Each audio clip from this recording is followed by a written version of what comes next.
atau belum? Ya, sudah terlihat di saya.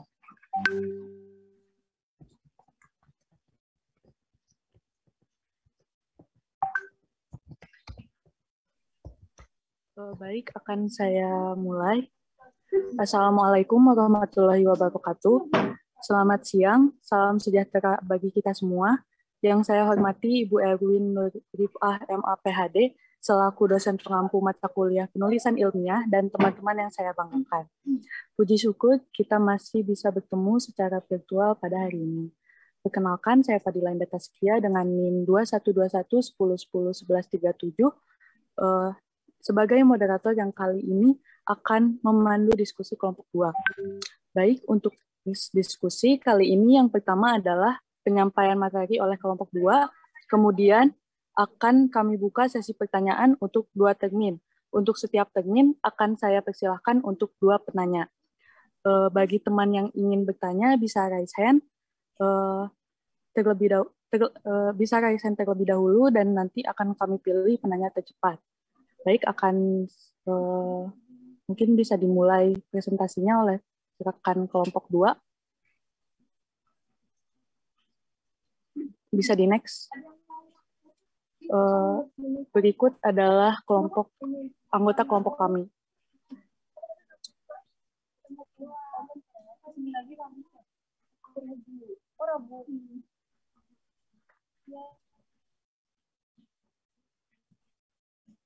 Baik, terima kasih moderator atas waktunya. Di sini kami akan mempresentasikan tentang jenis publikasi berdasarkan ketahanan informasi, di mana dibagi menjadi ephemeral dan enduring. Next.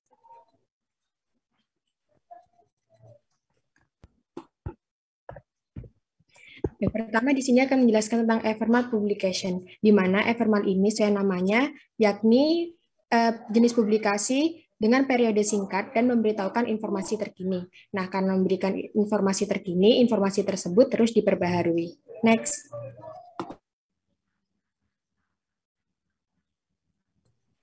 Ada berbagai jenis contoh dari ephemeral publication. Yang pertama ada koran. Seperti yang kita tahu, koran adalah salah satu jenis media massa yang ditulis dalam lembaran kertas bertuliskan kabar ataupun topik terkini. Nah, koran di Indonesia sendiri dibagi menjadi 2, yakni lokal dan nasional.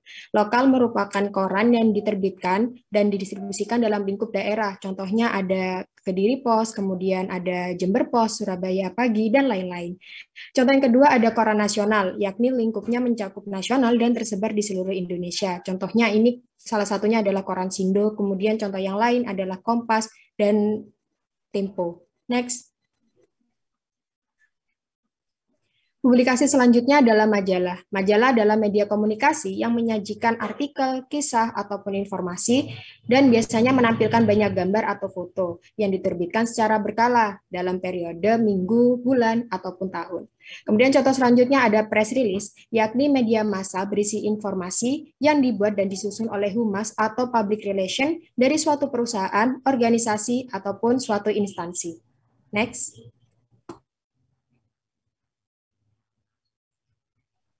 Nah, menyambung dari Amanda, contoh selanjutnya ada publikasi online. Publikasi online adalah suatu informasi, pesan, pengumuman dalam bentuk online atau diterbitkan melalui media-media elektronik, baik melalui komputer, laptop, atau apa saja yang nantinya dapat terhubung dalam dunia online.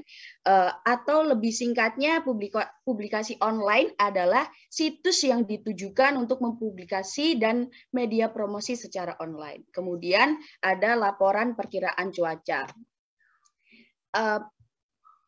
Laporan, pengertian dari laporan sendiri adalah bentuk penyampaian informasi baik secara lisan maupun tulisan. Kemudian informasi yang disampaikan melalui laporan bisa bermacam-macam tergantung kebutuhannya, mulai dari berita, keterangan, pemberitahuan, ataupun pertanggungjawaban. Nah, laporan perkiraan cuaca ini berarti adalah suatu laporan yang di dalamnya itu menginformasikan mengenai perkiraan cuaca hari ini. Bisa hari ini, bisa per hari, per minggu, atau mungkin seperti keadaan suatu wilayah, akankah seperti misalnya terjadi gempa, nanti gempa itu berpotensi untuk tsunami atau tidak, seperti itu. Next.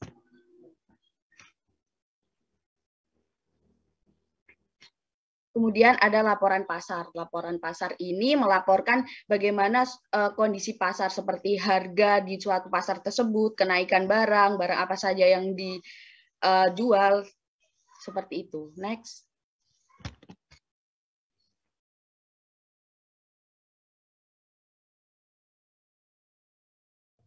Baik, saya akan melanjutkan bahasan yang berikutnya, yaitu enduring publication. Artinya, yaitu publikasi yang bertahan lama. Maksudnya, informasi yang berada di publikasi ini itu bisa digunakan dalam jangka waktu yang lama. Next slide. Yang pertama, enduring non-ilmiah. Pengertiannya yaitu ada beberapa publikasi non-ilmiah yang informasinya tahan lama. Meskipun diklasifikasikan sebagai non-ilmiah, kadang-kadang para ilmuwan menggunakannya untuk informasi yang lebih spesifik. Contoh dari enduring non-ilmiah yang pertama yaitu foto. Gambar atau foto pada dasarnya merupakan unsur tambahan dalam sebuah karya dan bisa dijumpai atau ditambahkan penulis baik dalam karya ilmiah maupun non-ilmiah. Foto bisa menjadi media untuk memperjelas maksud dari deskripsi. Selain itu juga bisa menjadi pendukung yang menunjukkan bukti hasil penelitian, sehingga bukti dari hasil penelitian tersebut bisa membuat hasil penelitian menjadi lebih akurat, dan lebih jelas. Untuk contoh yang kedua yaitu karya sastra.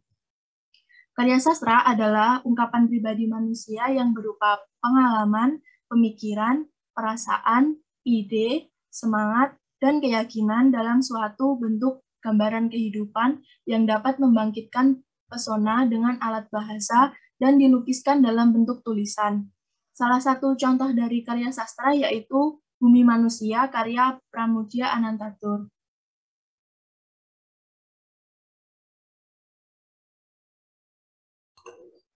Izin melanjutkan. Selanjutnya, contohnya yaitu laporan survei seperti pada gambar, yaitu daftar pertanyaan yang dapat disediakan pilihan jawabannya. Survei digunakan sebagai salah satu cara untuk memperoleh data spesifik, data statistik dalam penelitian. Contoh selanjutnya yaitu buku harian. Buku harian yaitu suatu catatan tentang kejadian atau peristiwa yang dialami oleh penulis buku harian tersebut dalam menjelaskan kesehariannya, kegiatannya sehari-hari. Buku ini bersifat pribadi dan bersifat tahan lama karena penulis itu menuliskan kejadiannya di buku harian tersebut.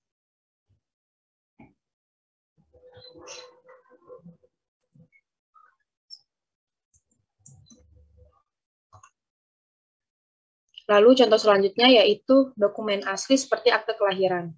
Dokumen adalah suatu yang tertulis atau tercetak yang dapat dipergunakan sebagai bukti atau keterangan di mana pada penggunaannya dokumen ini memerlukan pengaturan untuk mengelola dokumen tersebut.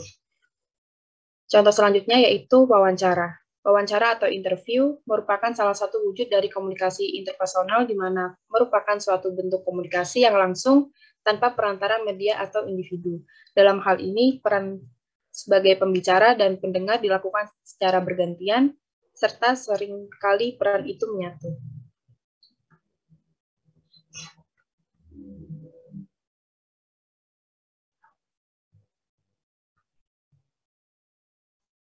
Nah, baik. Untuk selanjutnya, kita akan membahas mengenai publikasi karya ilmiah. Untuk yang pertama, itu dibagi menjadi dua, yaitu primer, sekunder, dan tersier. Nah, teman-teman tahu nggak sih publikasi primer ini apa? Nah, untuk informasi, kita mempelajari publikasi primer. Nah, publikasi primer ini merupakan kumpulan makalah dengan subjek yang sama atau publikasi yang disajikan pada konferensi atau pada pertemuan yang sama. Kemudian, publikasi primer ini juga merupakan wadah atau media bagi peneliti untuk mengkomunikasikan hasil penelitiannya, sehingga bermanfaat bagi masyarakat yang memiliki bidang yang sama. Perlu diketahui juga bahwa publikasi primer ini ternyata memiliki ciri-ciri, teman-teman.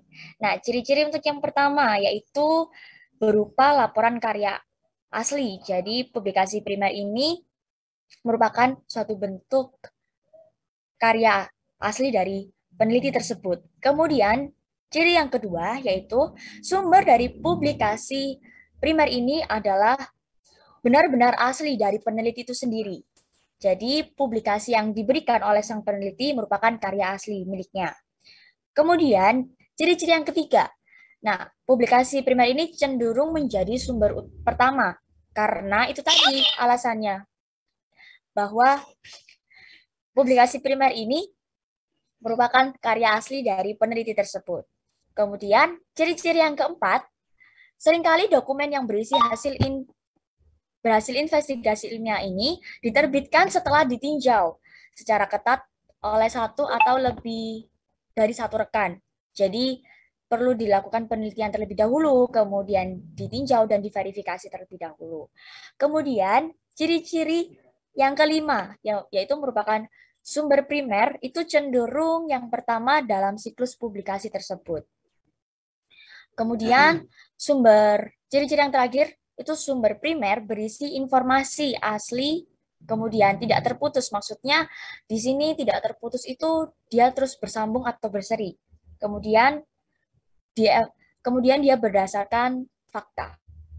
Baik, ini merupakan contoh-contoh dari publikasi primer yang akan dijelaskan oleh teman saya. Baik, di sini saya akan menjelaskan tentang contoh dari enduring ilmiah. Yang pertama yaitu tesis. Tesis adalah sertifikat yang menunjukkan bahwa individu telah dilatih untuk melakukan penelitian mandiri yang sudah disajikan pada gambar yang pertama. Untuk yang kedua yaitu tesis yang berbentuk laporan yang disusun dengan gaya tertentu yang menggabungkan temuan pekerjaan penelitian yang dilakukan oleh siswa untuk mendapatkan gelar yang lebih tinggi.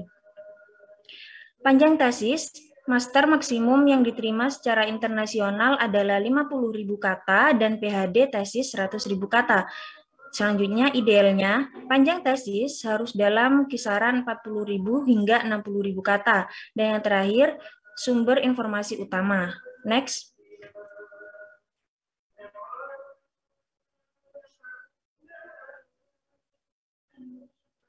Next.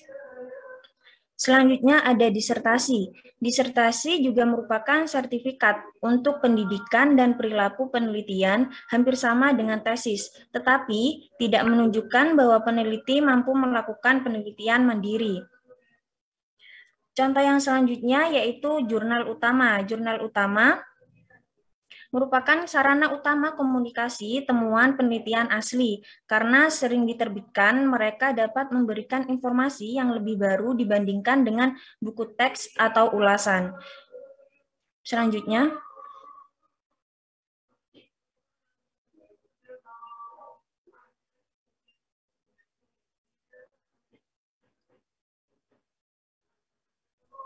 selanjutnya adalah materi sekunder. Materi sekunder adalah informasi dari sumber primer di tesis. Sumber mencerna, menganalisis, mengevaluasi, dan menafsirkan informasi yang terkandung dalam sumber utama. Sumber sekunder dapat diambil sebagai bukti langsung, melainkan sebagai komentar atau diskusi tentang bukti. Sumber-sumber ini cenderung argumentif dan menjadi yang kedua dalam siklus publikasi. Karena ada tambahan yang cukup besar pekerjaan yang terlibat dalam memproduksi literatur sekunder, terutama untuk survei primer, literatur, dan mengumpulkan informasi dari mereka. Sumber sekunder selalu kurang kontemporer daripada sumber utama. Ada beberapa kategori sumber sekunder, yaitu yang pertama adalah buku teks. Buku teks adalah buku instruksi untuk cabang studi yang menggabungkan karya banyak individu baik dari sumber primer maupun sekunder. Setelah menyederhanakan atau menghilangkan banyak materi teknis yang tidak menarik bagi umum pembaca. Pembaca mendapatkan pemahaman keseluruhan yang cepat dan relatif baik tentang topik tersebut dengan menelusuri buku teks. Yang kedua adalah buku pegangan. Buku pegangan adalah jenis buku referensi yang dimaksudkan untuk menyediakan referensi. Biasanya mencakup prinsip-prinsip, metode, dan teknik pada suatu topik dalam formulir yang sudah jadi. Misalnya buku panduan penggunaan pupuk. Next. Selanjutnya ada monograf. Monograf ini adalah buku yang berisi informasi lengkap tentang suatu subjek atau komoditas. Deskripsi lengkap, yaitu informasi lengkap tentang suatu objek adalah termasuk. Selanjutnya ada risalah. Risalah ini adalah monografi multivolume tentang suatu subjek. Next. Selanjutnya ada buku tahunan. Buku tahunan ini adalah volume tahunan informasi terkini dalam bentuk deskriptif dan juga dalam bentuk statistik. Selanjutnya ada buku tinjauan. Tinjauan adalah survei literatur utama selama periode tertentu yang menunjukkan perkembangan dan tren selama periode yang bersangkutan. Ulasan biasanya ditulis oleh para ahli yang mensurvei dan menganalisis secara kritis literatur suatu subjek tentang topik tertentu. Ini juga akan membawa evaluasi pribadi dari penulis. Daftar lengkap dari referensi di akhir ulasan berfungsi sebagai bibliografi yang baik tentang topik tersebut. Boleh jadi titik awal yang sangat baik bagi siapapun yang tidak terbiasa dengan literatur lapangan. Next. Selanjutnya ada jurnal abstrak, sebuah majalah yang mengkhususkan diri dalam menyediakan abstrak artikel dan dokumen lain yang diterbitkan dalam lingkup bidang studi tertentu. Untuk misalnya abstrak CABI dalam berbagai disiplin ilmu.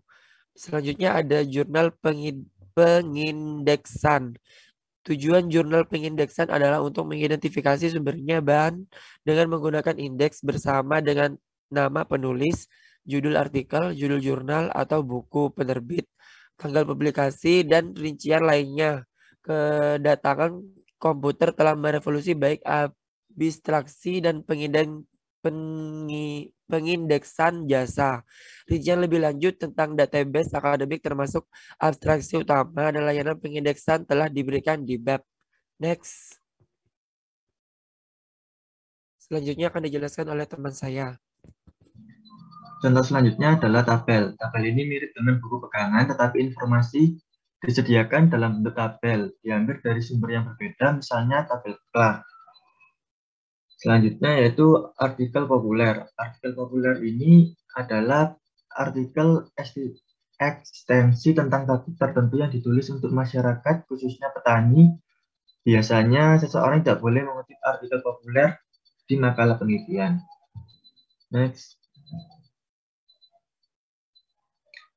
Selanjutnya, Gazete. Gazete adalah surat kabar resmi yang berisi pengumuman tentang janji pemerintah, pemberitahuan pemerintah, dan hal serupa. Selanjutnya, terjemahan. Meskipun sebagian besar jurnal utama dalam bahasa Inggris, ada beberapa jurnal dalam bahasa asing yang lainnya seperti Perancis, Spanyol, Rusia, Jepang, dan Cina. Penelitian seharusnya meninjaunya juga, meskipun sebagian besar jurnal abstrak, termasuk abstrak dari bahasa lain, juga mendapatkan aslinya mungkin bermasalah. Next. Selanjutnya, buletin. Banyak masyarakat profesional menerbitkan buletin untuk anggotanya, misalnya India Agronomy News oleh Indian Society of Agronomy. Pembaruan berita dari bidang penelitian dan berita di masyarakat sering disertakan. Ini unik karena kadang-kadang menerbitkan biografi pribadi dari ilmuwan. Biasanya keredaksiannya berubah setiap tahun dan terus berubah dari negara ke negara jika itu adalah masyarakat internasional. Next. Selanjutnya pamflet. Maaf ya, presentasinya mungkin bisa lebih dipersingkat ya.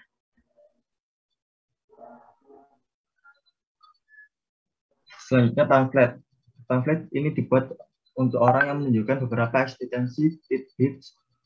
Ini tidak menarik banyak penelitian. Dan selanjutnya peta. Peta adalah model 2 dimensi, biasanya di atas kertas dari fitur dalam atau topografi area yang disurvei. Selanjutnya atlas. Atlas adalah volume terikat yang terdiri dari kumpulan peta, misalnya atlas BAS Kerala. Selanjutnya, blog. Blog adalah situs web yang dikelola oleh seorang individu dengan entry reguler dari komentar, deskripsi, atau materi spesifik grafik. Next.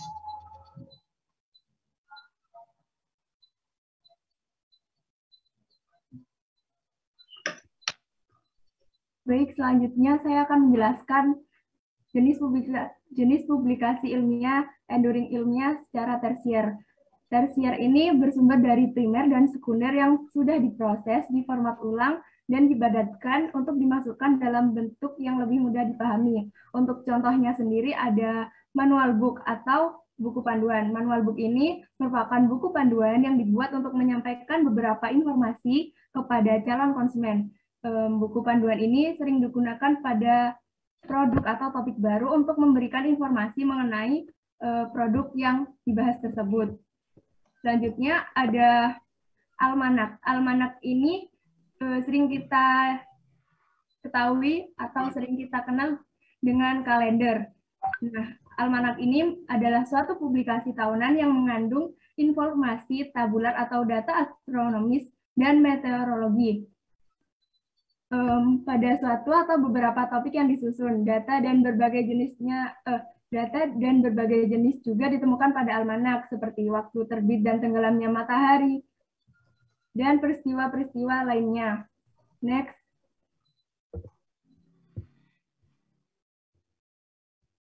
Selanjutnya ada panduan ilmu pengetahuan atau kita kenal sebagai buku bahan ajar. Buku panduan ilmu pengetahuan sendiri merupakan buku yang dapat membantu pengguna atau pembaca untuk menggunakan literatur subjek tertentu. Buku panduan ini biasanya merujuk ke berbagai buku dan publikasi yang diperkenalkan oleh para pengarang dan tulisan-tulisannya. Selanjutnya akan dijelaskan oleh teman saya.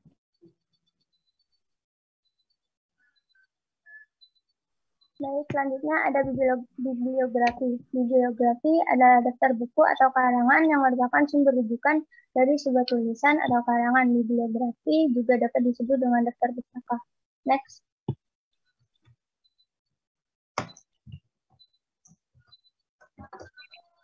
Selanjutnya ada kamus. Kamus yaitu sejenis buku rujukan yang menerangkan makna kata-kata.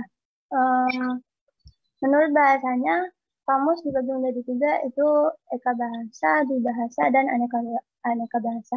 Nah, selanjutnya ada glosarium. Glosarium adalah kamus besar bahasa. Glosarium adalah kamus dalam bentuk yang ringkas. Biasanya terdapat dalam akhir buku dari tiap buku. Next. Yang terakhir ada ensiklopedia. Ensiklopedia adalah buku yang menghimpun keterangan atau uraian tentang berbagai hal dalam ilmu seni dan ilmu pengetahuan yang disusun menurut abjad atau menurut lingkungan ilmu. Selanjutnya saya serahkan kepada moderator. Baik, itu tadi presentasi dari kelompok 2. Saya buka sesi diskusi untuk termin pertama. Silahkan untuk teman yang ingin bertanya untuk raise hand. Maaf, jangan sesi diskusi dulu ya. Kita persilahkan dulu untuk kelompok 2, mungkin ada yang mau ditambahkan. Jadi setelah ada yang mau ditambahkan barangkali, kalau tidak ada, nanti, menurut saya ini aja dilanjutkan presentasi dulu, nanti sesi diskusinya terakhir. Ya, maaf ya moderator ya, Mbak Fadila. Silakan mungkin Mbak Fadila bisa memandu. Mempersilakan kelompok 1 untuk mungkin ada yang belum disampaikan oleh kelompok 2 terkait dengan materi jenis publikasi ilmiah. Silakan. Saya kembalikan ke Mbak Fadila. Setelah itu dipersilakan kelompok 4 dan nanti dipersilakan kelompok 3 untuk melengkapi, baru kemudian sesi diskusi, karena takut kalau nggak seperti itu kita kehabisan waktu di sesi diskusi sehingga kesempatan kelompok 4 dan kelompok 3 untuk presentasi udah habis gitu ya. Jadi nanti sesi diskusinya terakhir setelah semua presentasi. Ya, saya kembalikan kepada moderator. Baik, untuk kelompok 2 apakah ada yang mau ditambahkan dari kelompok 1 ya, kelompok 1, tolong dipersilahkan kelompok 1. Kelompok 2 udah presentasi, sekarang gilirannya kelompok 1, mungkin ada materi yang ingin disampaikan dan itu belum disampaikan oleh kelompok 2 karena kelompok 1 dan kelompok 2 menyampaikan materi yang sama. Baik, untuk kelompok 1, apakah ada yang mau ditambahkan dari kelompok 2? Saya persilahkan untuk menambahkan materi untuk kelompok 2. Kelompok 1 mana saja ini? Silakan raise hand kelompok 1.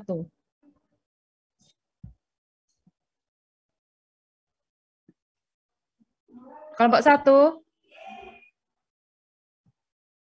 Oke, Cahyaning, Izati, Fianda, Putri, Intan, Ikrima, Adinda, Tita, Suci, Sofia. Ini ada materi yang masih belum? Yang ada, mungkin ada atau materi yang berbeda dari yang disampaikan kelompok 2. Silakan. Kalaupun misalnya tidak share screen, bisa langsung oral, bisa disampaikan. Iya, silakan Cahyani.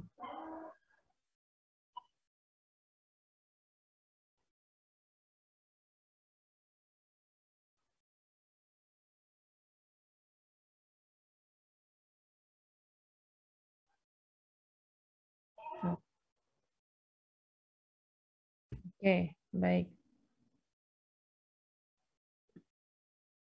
Baik, terima kasih.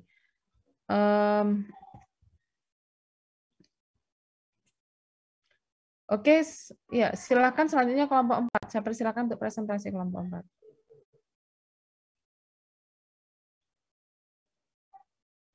Permisi, Ibu.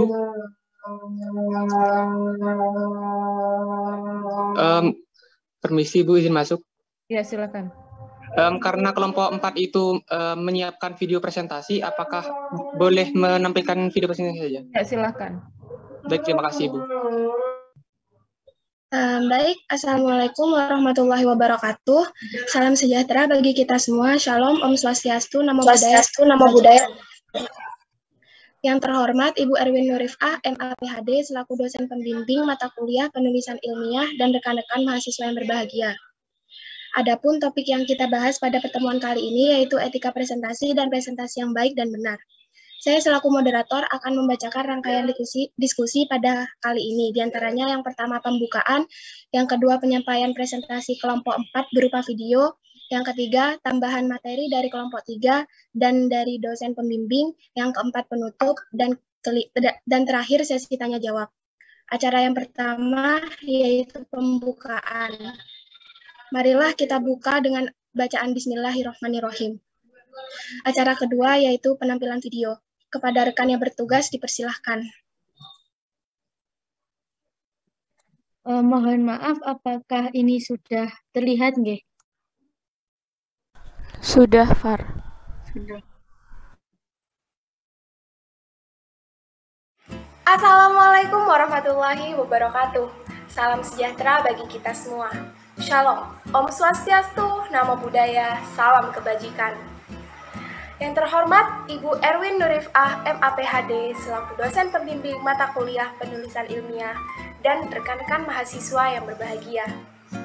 Adapun topik yang akan kita bahas pada pertemuan kali ini yaitu etika presentasi dan presentasi yang baik dan benar. Sebelumnya perkenalkan, saya Adelia selaku moderator dan izinkan saya untuk memperkenalkan anggota kelompok 4. Yaitu yang pertama ada Febrian Alfi Anggita dengan NIM 2121 10 10 10 05. Yang kedua ada Cindy Puspitasari dengan NIM 2121 10 10 10 06. Yang ketiga ada Farah Khairunisa dengan NIM 2121 10 10 10 10. Selanjutnya saya sendiri Adelia Sabina Suwarto dengan NIM 2121 10 10 10 45. Yang kelima ada Putri Aprilia dengan NIM 2121 10 10 10 72. Yang keenam ada Rizdania Indana Zulfa dengan NIM 2121 10 10 10 99. Yang ketujuh ada Yuandari Ardelia W dengan NIM 2121 10 10 11 18. Yang ke-8 ada Valistia Indriani dengan NIM 2121 10 10 11 27. Selanjutnya ada Hana Sepvianti dengan NIM 2121 10 10 11 61. Dan yang terakhir ada Ataya Sukma Putri dengan NIM 2121 11 63. Dalam pertemuan kali ini, kami juga akan mengangkat 8 subpokok bahasan. Yang pertama, pengertian presentasi. Yang kedua, ciri-ciri dari presentasi yang baik. Yang ketiga, pembagian tugas dalam presentasi. Yang keempat, alur presentasi. Yang kelima, hal yang harus dihindari. Yang keenam, presentasi offline dan presentasi online. Selanjutnya, tips dan trik. Dan yang terakhir, cuplikan video. Selanjutnya yaitu penyampaian materi presentasi oleh kelompok 4. Kepada rekan-rekan kelompok 4, saya persilahkan. Pengertian tentang presentasi ilmiah. Presentasi ilmiah merupakan salah satu kegiatan yang lazim untuk dilaksanakan pada dunia ilmiah dan juga merupakan salah satu kegiatan yang perlu untuk dikuasai masyarakat baik dalam bidang pendidikan, perkuliahan, maupun pada bidang kerja. Penyajian presentasi ilmiah yang efektif adalah ketika suatu presentasi ilmiah dilakukan oleh seseorang pada suatu forum yang di dalamnya terdapat beberapa peserta yang ikut aktif dalam suatu interaksi agar tercapainya tujuan yang telah ditetapkan. Sehingga presentasi ilmiah dapat juga dikatakan sebagai suatu keterampilan berbicara di depan umum untuk menyampaikan suatu gagasan atau pendapat berdasarkan hasil temuan penelitian yang bersifat kritis dan informatif dalam suatu bidang pendidikan maupun akademik. Ciri-ciri presentasi yang baik dan benar. Yang pertama, penyampaian dengan semangat. Kita harus bisa menampilkan semangat dalam presentasi, agar audiens juga ikut bersemangat dan tertarik untuk memperhatikan presentator. Yang kedua, jelas ketika berbicara di depan audiens. Kita juga harus memperhatikan pengucapan kita, baik dari intonasi, artikulasi, dan lain sebagainya ketika menyampaikan materi.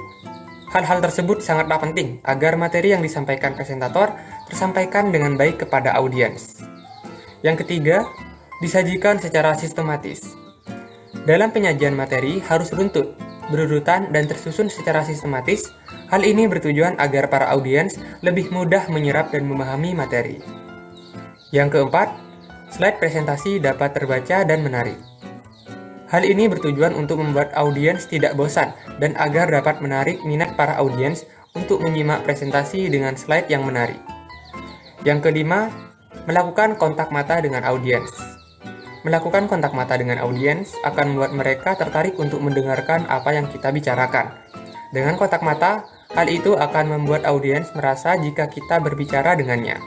Namun, jika sebaliknya, maka audiens akan merasa bosan karena kita tidak memperhatikannya. Oke teman-teman, lanjut ke ciri-ciri presentasi yang baik berikutnya, yaitu gerakan saat presentasi haruslah sesuai. Maksudnya di sini, kalian tidak boleh kaku atau terlalu hiperaktif ya saat menyampaikan materi presentasi, karena hal itu akan mempengaruhi penampilan kalian. Kemudian saat presentasi kalian harus selalu menjaga kewibawaan ya, dimana kalian tidak boleh lemas atau bahkan loyo saat melakukan presentasi. Nah, hal tersebut dilakukan agar para audiens selalu fokus dan bersemangat untuk memperhatikan kalian saat melakukan presentasi. Selanjutnya, haruslah ada sesi tanya jawab dalam sebuah presentasi. Nggak afdol dong kalau misalkan di presentasi nggak ada sesi tanya jawab.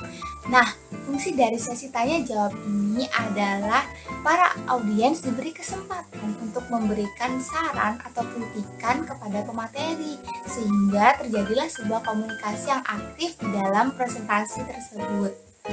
Ciri yang terakhir yaitu saat melakukan presentasi, kalian harus menyampaikan materi dengan bahasa yang lugas dan mudah dimengerti oleh para audiens.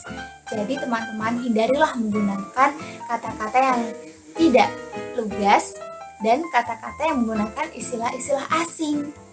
Nah, kemudian saat melakukan presentasi, kalian harus memperhatikan waktu presentasi ya. Usahakan saat presentasi, kalian memakai waktu selama 20 hingga 50 menit saja. Pembagian tugas dalam menjalankan presentasi. Yang pertama ada tugas dari pemandu atau moderator. Tugasnya adalah membantu, mengatur, dan mengawasi jalannya presentasi agar berjalan dengan baik dan berlangsung secara kondusif.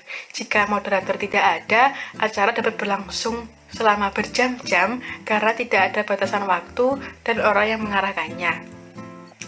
Yang kedua, ada tugas dari penyaji atau presentator. Tugasnya yang pertama adalah memberikan informasi yang tepat kepada peserta. Yang kedua, mempresentasikan materi dalam waktu yang tersedia. Nah, saat menjalankan presentasi, penyaji atau presentator harus menaati etika presentasi, yaitu saat presentasi, materi presentator perlu menjaga perilaku agar tidak merugikan orang lain, kerugian berupa hak dan kesempatan diri, dan harus mengutamakan kejujuran. Nah, yang ketiga, tugas dari notulen, yaitu mencatat semua hal yang terungkap dalam forum dengan rapi dan teliti. Tugas yang kedua yaitu meringkas hasil catatan atau kesimpulan dan disebarkan kepada forum. Tugas yang ketiga, mencatat waktu, pertanyaan dari peserta, dan tempat diskusi. Yang keempat, ada pembagian tugas untuk peserta. Tugas peserta yaitu yang pertama adalah peserta menjadi penyimak yang baik agar materi yang tersampaikan. Tugas yang kedua, peserta mengungkapkan apresiasi positif terhadap penyaji. Dan yang ketiga, peserta tidak meninggalkan forum sebelum jawaban disampaikan. Yang keempat, jika akan meninggalkan forum, peserta harus meminta izin kepada moderator atau penyelenggara. Dan tugas yang terakhir adalah memberikan pendapat atau pertanyaan. Nah, yang kelima, ada tugas dari operator, yaitu memastikan bahwa peralatan teknologi bekerja dengan baik. Dan yang tugas yang kedua adalah mengontrol peralatan selama presentasi. Nah, selanjutnya adalah alur atau struktur presentasi yang baik. Struktur presentasi yang baik ini akan memberikan manfaat untuk pemateri dan juga audiens. Jika presentasi sudah memiliki alur yang jelas, maka jalannya presentasi akan lebih lancar dan materi yang disampaikan akan lebih mudah dipahami dan juga dimengerti. Pada umumnya, struktur presentasi ini terdiri dari 3 bagian, yaitu pembukaan, penjelasan, dan juga penutup. Yang pertama adalah pembukaan. Pembukaan atau opening dalam presentasi sangatlah penting karena dapat menarik perhatian dari para audiens. Biasanya dalam pembukaan ini mengambil kurang lebih 10-15% dari total waktu presentasi. Tujuan dari pembukaan ini adalah untuk mendapatkan perhatian dari para audiens, menyebutkan topik yang akan disampaikan dan juga agenda. Kemudian yang kedua adalah body atau pembahasan. Pembahasan ini adalah bagian utama dari presentasi. Pada bagian ini, pemateri akan menyampaikan informasi atau poin-poin yang dibutuhkan oleh para audiens secara mendetail dan juga efisien. Pemateri juga harus memilih mana informasi yang harus disampaikan dan mana juga yang tidak perlu untuk disampaikan. Karena audiens juga tidak mampu untuk menyerap informasi yang sangat banyak dalam satu kali waktu pertemuan. Selain itu juga adanya masalah keterbatasan waktu. Sebuah pembahasan yang baik akan membuat audiens mudah memahami dan mengingat-ingat poin penting yang disampaikan. Kemudian yang terakhir adalah conclusion atau penutup. Sama seperti halnya dengan pembukaan, penutupan ini juga mempunyai durasi kurang lebih 10-15% dari total waktu presentasi. Pada bagian penutup ini akan berisi ringkasan dari poin-poin yang sudah disampaikan dalam pembahasan agar audiens bisa mengingat kembali apa yang sudah mereka pelajari. Dan juga adanya powerful closing yang berisi tentang kalimat-kalimat penutup yang digunakan untuk mengakhiri presentasi. Penutupan yang berhasil akan mampu membuat audiens bersemangat dan juga termotivasi. Hal-hal yang harus dihindari saat kita melaksanakan presentasi, yaitu yang pertama, melakukan humor yang berlebih. Ketika kita presentasi, memang sangatlah perlu kita berhumor untuk mencairkan suasana dan membuat audiens tidak merasa bosan dengan jalannya presentasi. Namun, ketika kita melaksanakan humor dengan berlebih, maka itu justru mengganggu audiens. Yang kedua adalah ketidaktepatan waktu kita dalam melaksanakan presentasi. Ketika presentasi, kita harus memperhatikan waktu dengan semaksimal mungkin. Karena ketika kita molor, jalannya presentasi juga akan terganggu. Yang ketiga adalah banyak bergerak. Bergerak dalam presentasi dapat mengurangi rasa kaku kita saat presentasi. Namun ketika banyak bergerak, itu justru mengganggu audiens dalam menyimak jalannya presentasi. Yang keempat yaitu terlalu fokus pada slide. Ketika kita presentasi dan kita terlalu fokus pada slide, maka audiens akan merasa bosan dan mereka akan mengalihkan kepada kegiatan yang lain. Baik, di sini saya akan menjelaskan tentang etika presentasi online. Yang pertama, perhatikan pakaian dan tempat. Pakaian yang digunakan saat presentasi online adalah pakaian yang rapi dan sopan. Selain itu, sebaiknya kita berada di tempat yang tenang agar tidak mengganggu konsentrasi para peserta presentasi lainnya. Yang kedua, hadir tepat waktu. Walaupun presentasi dilaksanakan secara online, kita harus hadir tepat waktu dan sebaiknya kita hadir 15 menit sebelum Zoom dimulai. Yang ketiga, aktifkan video. Dengan mengaktifkan video, kita menjadi lebih fokus dengan presentasi yang akan kita sampaikan. Yang keempat, matikan mikrofon saat tidak berbicara. Hal tersebut dilakukan untuk menghargai orang yang sedang berbicara dan untuk mengurangi risiko adanya gangguan saat presentasi berlangsung. Yang kelima, hindari makan minum. Hal tersebut dilakukan untuk menghargai orang yang sedang berbicara atau yang sedang berpresentasi dan akan lebih fokus dengan presentasi yang dilakukan. Yang keenam, jangan multitasking. Multitasking di sini adalah tidak mengerjakan tugas lain, tidak memainkan HP, tidak mencari barang, dan lain-lain. Hal tersebut akan membuat kita menjadi tidak fokus dengan presentasi yang akan kita sampaikan. Selanjutnya, tidak memotong pembicaraan orang lain. Jika ingin menyampaikan pendapat saat presentasi, sebaiknya kita mengaktifkan fitur raise hand terlebih dahulu. Jika sudah dipersilakan untuk berbicara, baru kita menyampaikan pendapat yang ingin kita sampaikan. Dan yang terakhir,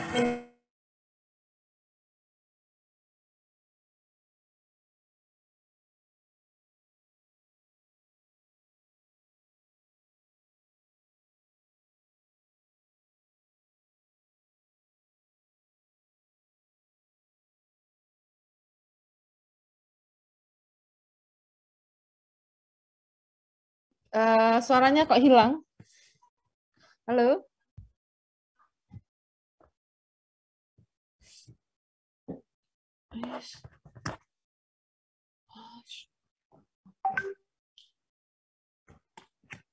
Halo, ini suaranya kok hilang ya?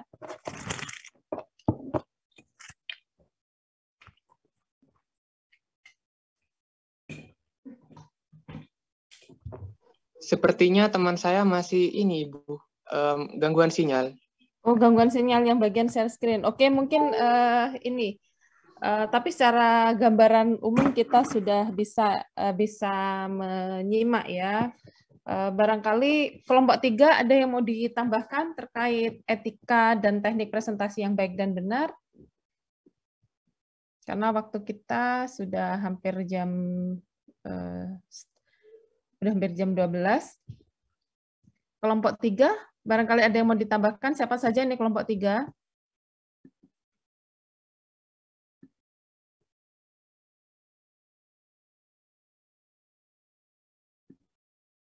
Oke, tidak ada. Mungkin kelompok 4 mau menambahkan.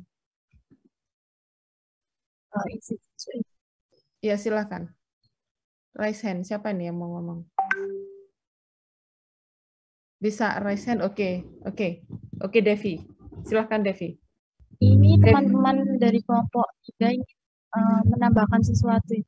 Iya, silakan.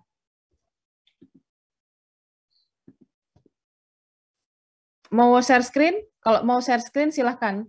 Mungkin 5 menit ya, bisa menambahkan sekitar 5 menit.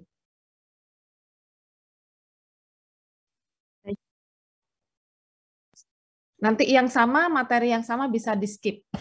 Bisa di-skip, disampaikan bagian yang kurang saja. Ya, silakan. Silakan bisa share screen.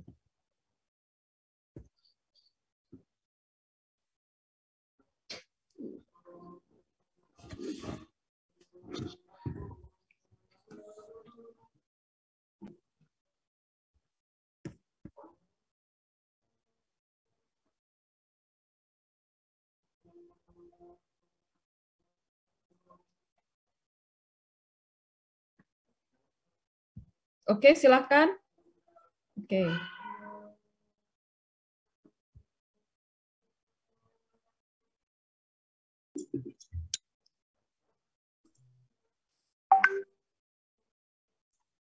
Baik, terima kasih sudah di-share screen-nya. Jadi sebenarnya materi ini sudah ada dalam contoh etika yang baik dalam presentasi, namun dari kelompok 3 sendiri ini lebih menjelaskan secara detail masing-masing dari etika tersebut. Jadi yang akan saya jelaskan adalah di sini tentang suara. Jadi dalam menyampaikan presentasi ini,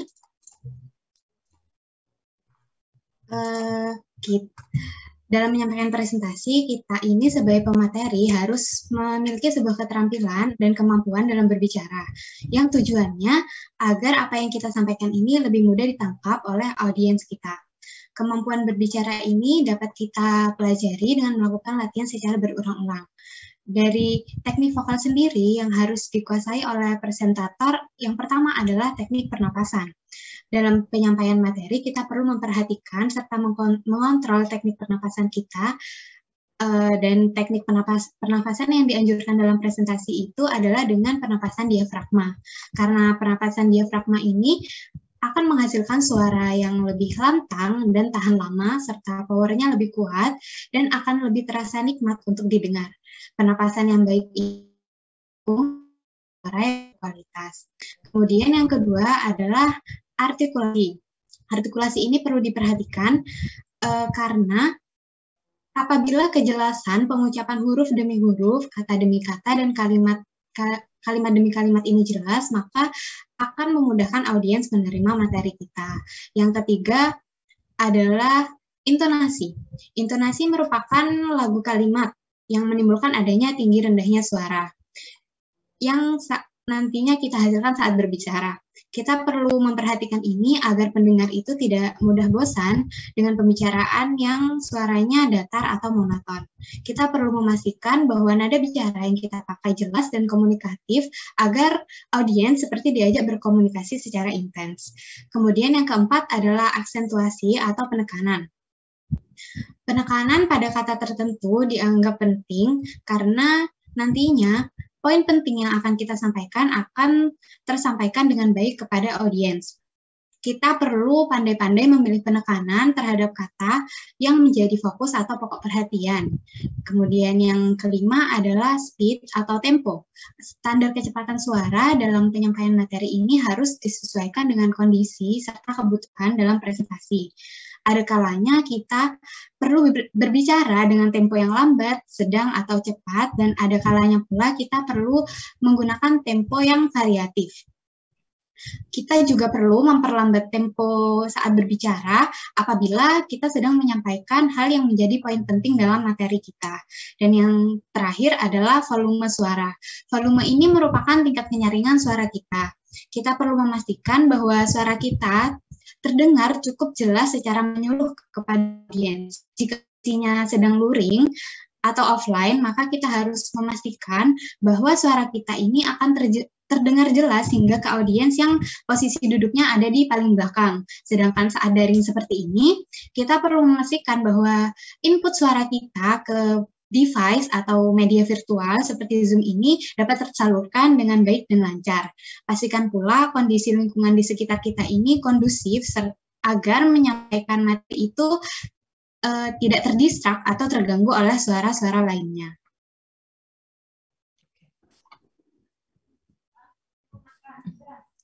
Baik, apa sudah cukup kelompok 3? Oke, ada yang mau ditanyakan terkait materi? Mungkin kelompok 3-4 bisa tanya kepada kelompok 1-2, kelompok 1-2 bisa tanya kepada kelompok 3-4. Saya persilahkan.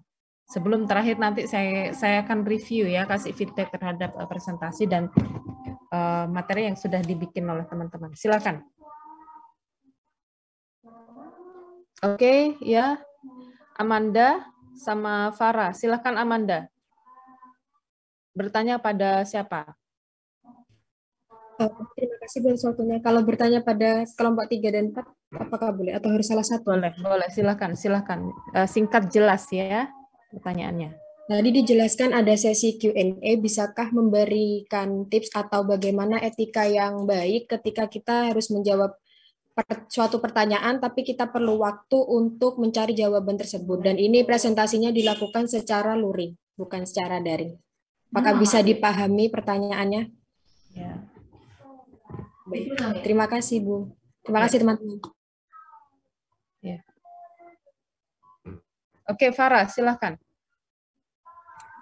Baik, Ibu, terima kasih atas kesempatannya. Sebelumnya saya ingin bertanya kepada kelompok 2. Tadi dijelaskan mengenai artikel populer. Nah, itu mengapa kita tidak boleh mengutip dari artikel populer? Terima kasih. Baik, terima kasih, Farah. Farah ini dari kelompok mana? Kelompok 4 ya? Enggak, Ibu. Mohon maaf tadi saya terpental soalnya jaringannya sulit. Oke. Oke, kelompok yang ditanya kelompok 3, 4 dan kelompok 2 bisa menjawab. Silakan siapa yang mau menjawab dulu? Silakan raise hand kelompoknya. Oke, Adelia. Adelia mau menjawab ini dari kelompok mana, Adelia? Terima kasih, Ibu. Saya dari kelompok 4. Oke, silakan Adelia. Izin untuk menjawab pertanyaan dari saudari Amanda. Sebaiknya sebelum kita membuka sesi pertanyaan, kita itu memaparkan mengenai seperti peraturan. Jadi yang pertama contoh sebelum bertanya kita harus mengaktifkan fitur, kita memaparkan peraturannya seperti dahulu. Terus untuk peraturan yang kedua seperti pertanyaan akan ditampung terlebih dahulu, kemudian kelompok 4 akan memberi jeda 10 menit untuk menyiapkan jawaban. Setelah terkumpul dan jeda waktu habis, maka kelompok 4 akan memaparkan jawaban tersebut. Jadi menurut saya sebelum membuka sesi tanya jawab, kelompok yang memaparkan materi, memaparkan peraturannya juga terlebih dahulu, seperti itu. Oke, terima kasih. Oke, selanjutnya mungkin ada dari kelompok 3 dan 4 yang mau menambahkan. Adelia. Ya, selain Adelia, ada yang mau menambahkan? Selanjutnya kelompok 2. Kelompok 2 silakan. Tadi ada pertanyaan. Kenapa artikel populer ya tidak boleh dikutip?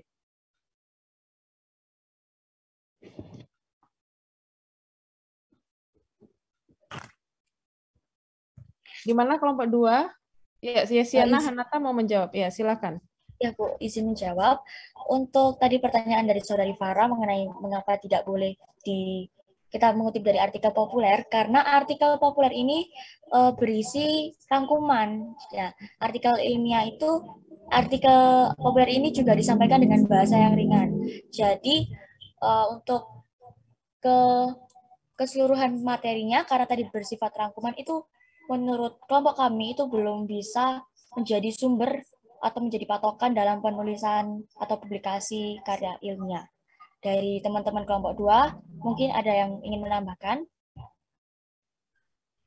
Ya, silahkan jika ada yang mau menambahkan, atau mungkin ada yang mau bertanya satu lagi pertanyaan.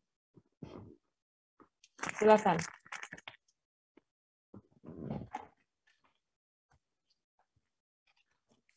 Ada yang mau menambahkan?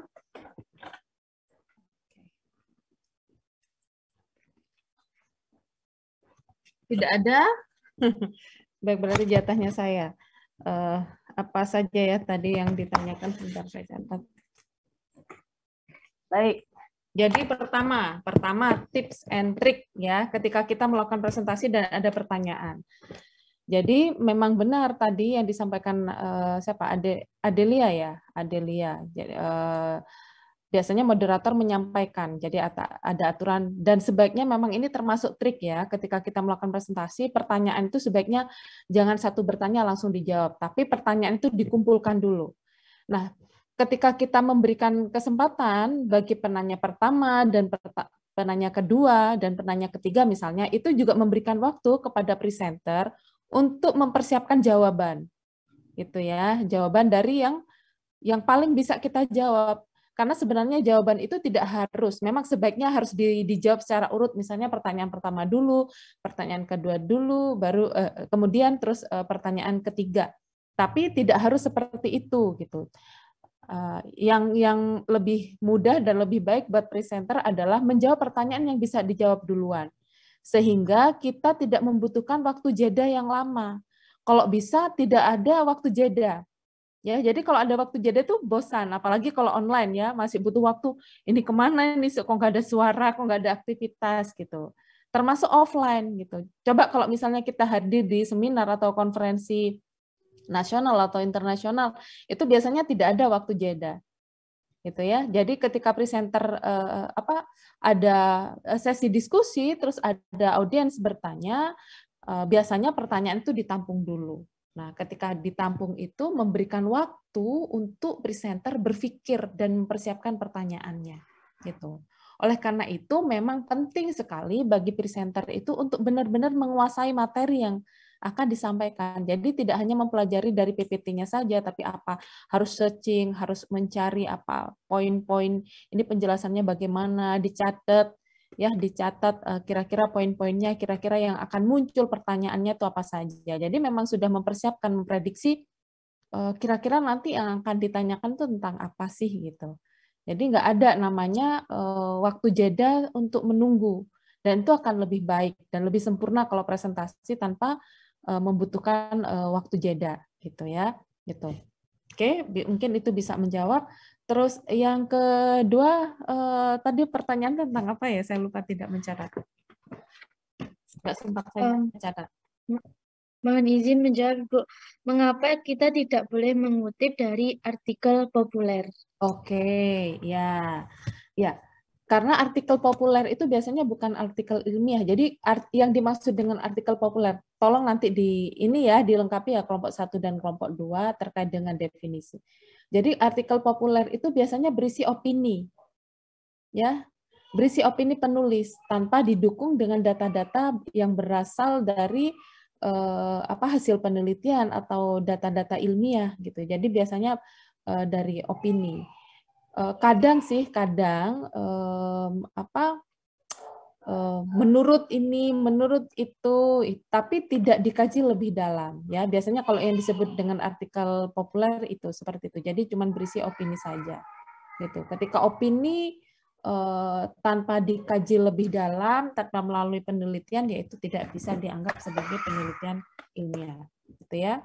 Oke, yang lain mungkin ada yang bertanya atau mungkin ada pertanyaan yang sudah disampaikan tapi belum terjawab, silakan bisa disampaikan lagi sebagai pengingat. Silakan, nggak apa-apa, silakan kalian bicara mumpung di sini ya. Saya itu paling suka kelas kalau dinamis, mahasiswanya aktif, bertanya, berkomentar, menyampaikan masukan, itu saya suka. Karena untuk apa? Itu kembali ke kita semua ya, bukan untuk saya saja, tapi untuk kalian. Kalian juga belajar public speaking, kan sebenarnya kita kalau begini ini kan public speaking juga. Challenge diri kita sendiri agar kita bisa berani di depan umum. Ini apalagi online ya, online, belum offline gitu. Jadi challenge kita, menantang kita sendiri agar kita berani menyampaikan pendapat kita gitu ya. Dan ini kan bukan ujian, jadi kalaupun misalnya salah ya nggak apa-apa gitu, nggak masalah. Oke, A2. Silakan A2. Apa yang mau disampaikan A2? Baik, saya akan mengajukan pertanyaan untuk kelompok 3 dan 4. Jika seorang presentator atau tim presentator presenter. Ya, saya mau koreksi penggunaan istilah. Tolong teman-teman cek di KBBI. Apakah ada istilah presentator? Ya, kalau ada, silahkan gunakan istilah presentator. Tapi kalau nggak ada, istilah apa yang ada di situ? Setahu saya, istilah yang ada itu adalah presenter. Ya, jadi presenter itu orang yang mempresent, menyampaikan, present. Ya, jadi memang ini kayaknya salah kaprah. Beberapa bulan yang lalu saya sudah cek, semester kemarin mungkin saya sudah cek. Saya nggak tahu kalau KBBI ada update lagi yang terbaru, ada istilah presentator. Kalau tidak ada, ya semuanya teman-teman jangan, kalau misalnya udah tahu nanti di KBBI nggak ada presentator gitu ya. Ya jangan pakai presentator, karena itu kalau misalnya masih tetap digunakan itu kayak kesalahan umum gitu ya. Udah dianggap benar padahal sebenarnya salah. Baik, silakan A2. lanjutkan. Baik, saya akan ulangi pertanyaan saya. Ya. Jika seorang atau tim presenter itu tidak dapat menjawab pertanyaan dari yang dipaparkan materinya, itu solusinya bagaimana ya? Oke. Apa yang apa yang harus dilakukan gitu ya? Apa yang harus dilakukan? Gini, presenter itu kan biasanya menyampaikan sesuatu sesuai dengan ekspertisnya ya, sesuai dengan bidangnya, sesuai dengan keahliannya. Biasanya mereka akan mampu menjawab pertanyaan apabila itu sesuai dengan kapasitas dia. Termasuk misalnya pembagi ini ya, tugas-tugas ini kan juga seperti itu. Kalaupun misalnya ada pertanyaan yang memang tidak bisa dijawab, bisa jadi pertanyaan itu memang di luar lingkup kapasitas dia, gitu ya. Nah, apa yang harus dilakukan? Ya sampaikan saja bahwa itu di luar kapasitas, gitu ya, di luar kapasitas dia atau di luar lingkup bahasan yang seharusnya dia sampaikan. Nggak apa-apa disampaikan seperti itu. Tapi kalau ternyata memang ada pertanyaan yang sulit dan itu memang sebenarnya bahasan dia, tapi dia nggak bisa menjawab gitu. Nggak bisa menjawab itu karena nggak tahu atau tidak berani menjawab karena hal sensitif misalnya. Ya disampaikan aja padanya. Maaf untuk pertanyaan ini saya nggak bisa menjawab gitu. Karena bukan wewenang saya misalnya ya. Dia tahu tapi nggak berani menjawab karena memang bukan wewenang.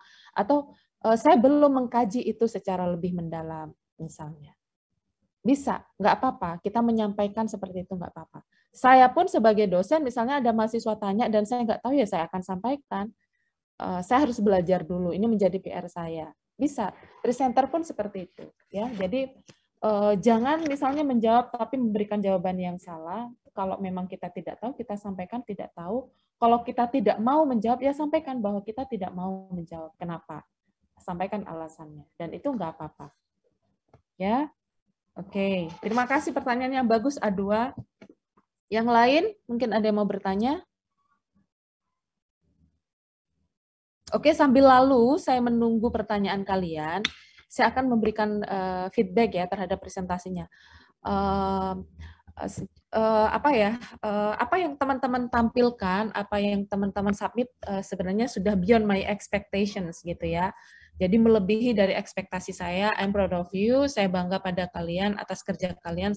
Ada waktu 1 minggu dan ini tugas kelompok dan kalian melakukannya secara online ya. Orangnya ini kan tersebar di mana-mana ya.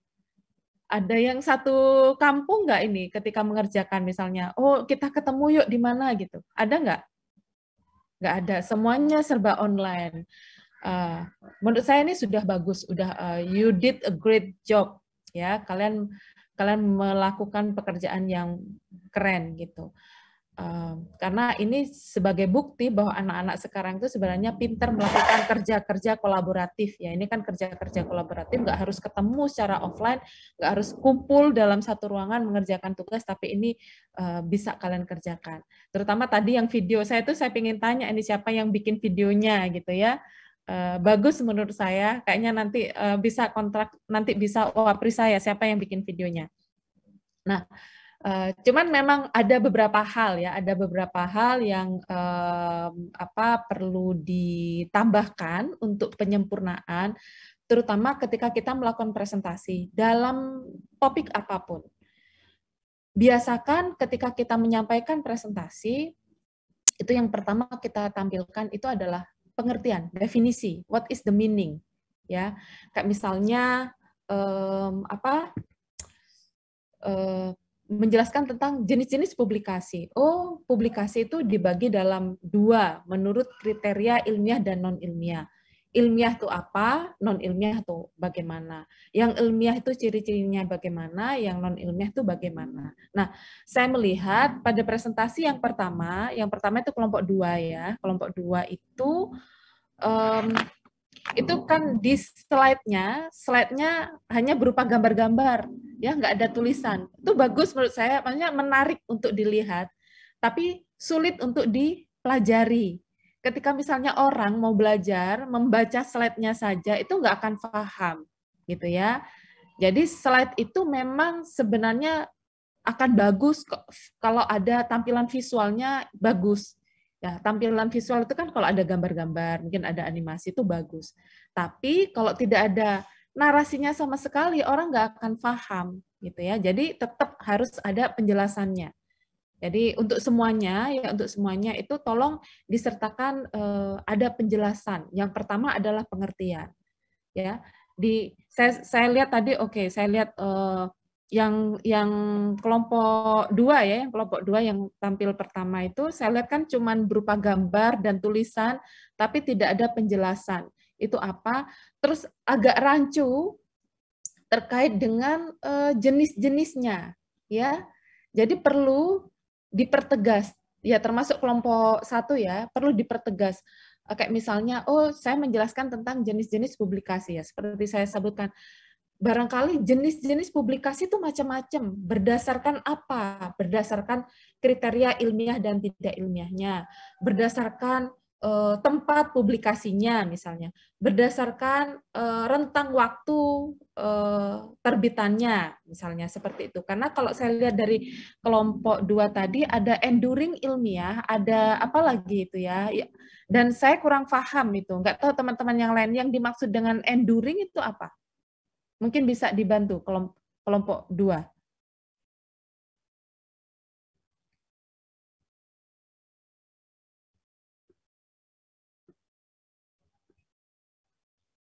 Ya. Dan kelompok 1 misalnya ini ya, ini bagus menurut saya, ada map of material. Map of material itu sama dengan table of content. Itu menurut saya bagus ketika kita bikin slide itu dikasih kayak table of content. Apa sih yang akan kita jelaskan dalam presentasi kali ini? Oh, tentang ini. Nah, cuman di sini ketika saya klik introduction, saya pikir itu ada pengantar bahwa slide ini akan menjelaskan tentang apa, tapi ternyata introduction itu isinya tentang apa? Anggota kelompok gitu ya. Jadi dalam hal antara judul dan isi kurang pas. Jadi mungkin di sini dikasih ini aja nama anggota kelompok ya, tim misalnya, tim penyusun bisa gitu. Nah, introduction itu diberi setelah itu gitu, bahwa dalam slide ini kalian akan menjelaskan tentang apa gitu ya, tentang apa, karena ini kan judulnya jenis-jenis publikasi. Jadi introduction itu harusnya berisi apa sih yang dimaksud dengan jenis-jenis publikasi itu, terdiri dari apa saja gitu. Jadi tidak langsung misalnya map of material tiba-tiba oh jurnal ilmiah, oh paten, ini kan langsung kepada jenis-jenisnya ya, tapi tidak diberi pengertian apa sih publikasi ilmiah itu gitu ya, seperti itu. Jadi kelompok 1 juga perlu diperbaiki. Ya, jadi kayak misalnya gini, jenis-jenis publikasi ilmiah. Habis itu ya terkait awalnya mungkin seperti yang saya sampaikan ya, ada cover, ada terus anggota penyusun. Setelah itu ada introduction ya, introduction itu misalnya berisi tentang apa sih pengertian misalnya ya, pengertian definisi publikasi ilmiah. Terus habis itu jenis-jenis publikasi ilmiah terdiri dari apa saja. Baru setelah itu, setelah ketahuan bahwa ini setelah dijelaskan sebelumnya terkait dengan definisi publikasi ilmiah, terus dijelaskan tentang jenis-jenis publikasi ilmiah, baru setelah itu dijelaskan masing-masing satu persatu. Publikasi ilmiah itu jenisnya yang pertama adalah misalnya jurnal ilmiah, baru dijelaskan apa sih jurnal ilmiah, terus dikasih contohnya bagaimana. Yang kedua misalnya paten, paten itu apa sih? Nah seperti itu ya. Jadi tidak langsung tiba-tiba kalau Jawanya itu mak betunduk tiba-tiba gitu ya, tiba-tiba muncul judul jurnal ilmiah, loh ini jurnal ilmiah ini apa sih gitu kan, pasti orang akan bertanya-tanya seperti itu. Oke, kira-kira bisa dapat gambaran ya. Oke, ini Febrian, silakan Febrian, mau kasih komentar atau mau bertanya? Terima kasih atas kesempatannya Ibu. Saya mau bertanya mengenai pertanyaan A2 tadi. Itu saya melihat bahwa presentasi itu ada yang ini Bu, misalkan presenternya itu tidak tahu menjawab, itu dilemparkan kepada audiensnya yang lain seperti itu. Apakah itu boleh Ibu? Boleh. Boleh juga, itu termasuk strategi. Tapi jangan menunjukkan bahwa kita tidak tahu dalam hal ini ya. Bisa juga, nggak apa-apa. Bisa juga, tapi lihat konteksnya ya, lihat konteksnya. Misalnya seperti ini, ketika ada yang bertanya, oke, sebelum saya jawab, barangkali dari audiens ada yang mau bantu jawab. Nah, misalnya seperti itu juga bisa. Karena bisa jadi akhirnya presenter bisa menindaklanjuti jawaban yang disampaikan yang disampaikan oleh audiens itu gitu. Bisa juga seperti itu. Ya, gitu. Tinggal lihat konteksnya. Kalau misalnya kita jadi narasumber di sebuah seminar misalnya, itu bisa seperti itu. Tapi biasanya kalau presentasi tugas kan itu tugasnya ini ya. Tapi ya nggak apa-apa, tinggal bagaimana moderator bisa memfasilitasi ya, membawakan suasana diskusi itu bisa lebih dinamis gitu. Bagus juga, nggak apa-apa, menurut saya nggak apa-apa. Baik, terima kasih, Ibu. Nah, terima kasih, Febrian. Ya, terima kasih. Itu mengingatkan saya, itu salah satu strateginya bisa. Ya. Oke, terkait ini saya harapkan nanti PPT-nya bisa diperbaiki ya. PPT-nya nanti terakhir, nanti semuanya. Oh ya, tadi saya lihat kan teman-teman memang ada narasi. Saya tidak minta makalah, tapi saya harapkan penjelasannya itu bisa ditulis dan sebisa mungkin disebutkan sumbernya. Karena tadi kalau saya baca PPT-nya kayaknya tidak bisa menjelaskan semua ya, karena teman-teman ada yang cuma ditulis judulnya, misalnya kayak di sini jurnal ilmiah nomor 1, jurnal ilmiah, tapi tidak ada penjelasannya sama sekali. Terus ada yang misalnya ada penjelasan tapi nggak ada judul. Sebisa mungkin kalau ada penjelasan ada judul ya. Saya coba saya share screen ya ini. Nah ini contohnya ya. Oke, ini kalian kan baru semester pertama, jadi kedepannya bisa lebih baik. Nah ini contohnya. Oke, ini udah bagus. Ada nama mata kuliah, ada topiknya, ada nama kelompok ya. Bagus ini. Jadi orang ketika melihat langsung tahu. Ya, jadi identitas yang dibutuhkan untuk diketahui itu sudah jelas ada di sini. Nah, di sini bisa ditulis tim ini ya, tim penyusun misalnya. Baru setelah itu map of material. Map of material berarti di sini penjelasannya misalnya introduction, definisi, jenis-jenis misalnya, baru terus jurnal ilmiah dan lain sebagainya gitu ya. Nah, di introduction ya kalian jelaskan aja, kasih pengantar sedikit kenapa penting mengetahui jenis-jenis publikasi ilmiah. Terus habis itu slide selanjutnya menjelaskan tentang definisi publikasi ilmiah. Mungkin selanjutnya juga dijelaskan tentang ciri-ciri publikasi ilmiah gitu ya. Ini untuk yang kelompok 1. Yang kelompok 2 saya lihat PPT-nya memang menjelaskan tidak hanya spesifik ke publikasi ilmiah, tapi kepada publikasi. Ya tidak apa-apa kalau mau menjelaskan seperti itu, cuman menurut saya perlu diperjelas perbedaannya. Apa sih publikasi itu?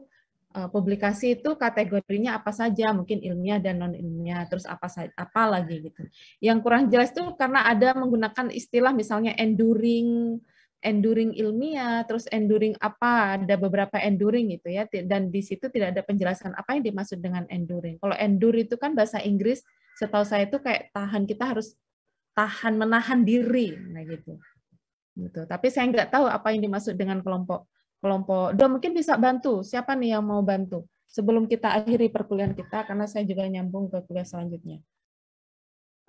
Mohon izin Iya, silakan Amanda. Sebenarnya maksud dari enduring itu kalau dari artian katanya tuh abadi, maksudnya itu periode atau ketahanan dari karya tulis ilmiahnya itu dalam jangka waktu yang lama, seperti itu. Oh, itu istilah baku nggak? Tidak. Tidak, ya takutnya orang akan salah paham gitu ya. Jadi menggunakan istilah yang biasa dipakai saja gitu ya. Minta tolong nanti semuanya diperbaiki serta dilengkapi termasuk ditambahkan, itu kan ada PPT, terus ada narasinya, ya anggap saja itu sebagai paper, bukan makalah. Saya nggak minta makalah. Kalau makalah kan harus ada introduction, tujuan, manfaat, seperti itu. Saya cuma paper yang berisi ya penjelasan kalian tadi, apa yang kalian sampaikan itu kan, kayak misalnya video tadi kan ada narasinya, padahal slide-nya hanya terdiri dari 2 kata, kayak misalnya seperti itu ya. Dan itu disubmit nanti tanggal 10 lewat email, sebaiknya kolektif, cuman filenya harus dikasih nama spesifik, harus sama, kayak misalnya begini, mata kuliah ya, nama mata kuliah, nama kelas dan kelompok, setelah itu temanya, tema PPT-nya. Jadi kayak misalnya seperti ini, PI underscore B1, B itu kelas, 1 itu nama kelompok, underscore jenis publikasi ilmiah. Nah, seperti itu ya. Jadi jelas ya, filenya dikasih nama seperti itu. Karena nanti di email saya akan banyak sekali email yang masuk tugas dari semua mahasiswa FKM. Kalau tidak dikasih judul yang spesifik dan jelas, saya akan bingung nyarinya. Termasuk subjek emailnya, nanti saya minta tolong kalau misalnya disepakati kolektif, ya udah mungkin lewat ke MK dikasih subjek yang sama ya, seperti itu. Jadi PI kelas misalnya PI underscore B underscore penulisan ilmiah. Udah ya PI ya. Bisa dikasih topik, nggak apa-apa. Oke, dari situ karena ini pertemuan terakhir kita ya, pertemuan terakhir kita, jika ada yang kurang jelas dan ingin disampaikan bisa nanti WA saya. Kita akhiri perkuliahan kita pada siang hari ini. Kita memohon kepada Tuhan, kita akhiri dengan doa, kita memohon kepada Tuhan semoga apa yang kita lakukan ini mendapatkan ridho dari Tuhan, dan apa yang kita pelajari bisa dengan mudah kita pahami dan kita amalkan menjadi ilmu yang manfaat dan barokah yang bisa mengangkat derajat kita semua menjadi manusia yang mulia baik di dunia dan di akhirat. Dan semoga apa yang kita cita-citakan dimudahkan oleh Tuhan agar tercapai, kita semua menjadi manusia yang bermanfaat.